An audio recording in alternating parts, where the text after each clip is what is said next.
Hi, good morning, good afternoon, good evening, depending on when you see this.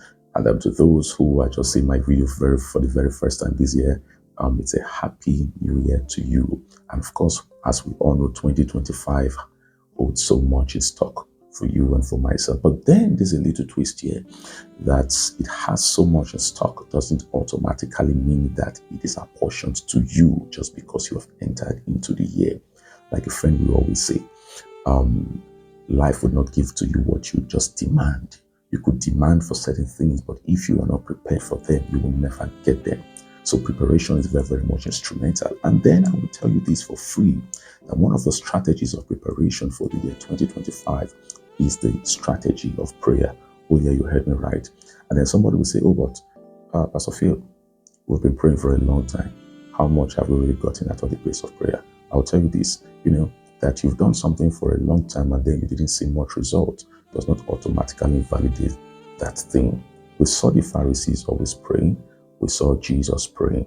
The Pharisees had little or no result. Jesus had result. And they could ask Jesus, hey, Jesus, what's the success? What's the secret rather to your success? And then Jesus tells them, you have to pray.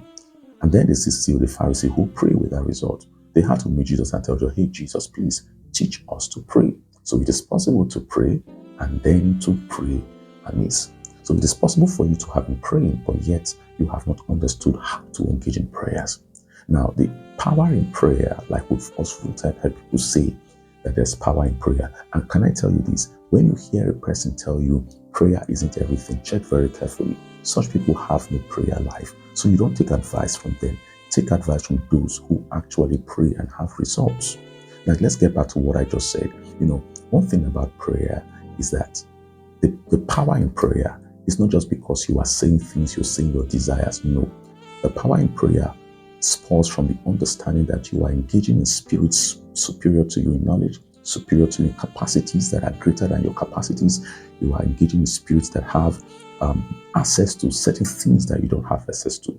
So prayers gives you an ability to partner with the spirits, and as such you gain advantage in life, not just about people, but gain advantage in life. Life will present to you a whole lot of challenges. You don't know. Listen, there are limits to which your plans can get. I'm not invalidating plans. They are, in fact, plans are part of your preparation. Whoever does not plan, the Bible teaches us that if you don't plan, you plan to fail. If you want to build a tower, you have to sit down first, count the cost, and you know what you need to do. To know whether you have the capacity to complete that project. Then, aside planning, you need direction. Prayers give you direction. Oh yes, you engage the Spirit of God to gain direction. It's not just a matter of you starting up the year and running the same cycle. There are areas God will want you to focus your attention on, and prayers have that ability to give you that access. Another important thing about prayer is that it's not just a one-time thing.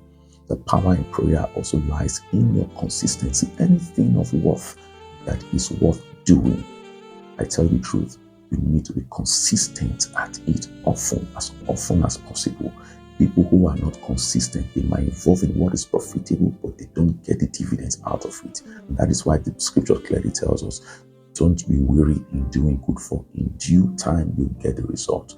Well, it's getting too long. I'll tell you one more time. Engage in prayer. Seek direction by prayer. Don't just run, but run with direction. Speed in the wrong direction leads nowhere, but speed in the right direction puts you ahead. Once again, I wish you a wonderful year, a blessed year. Have fun. God bless you in Jesus' name. Amen.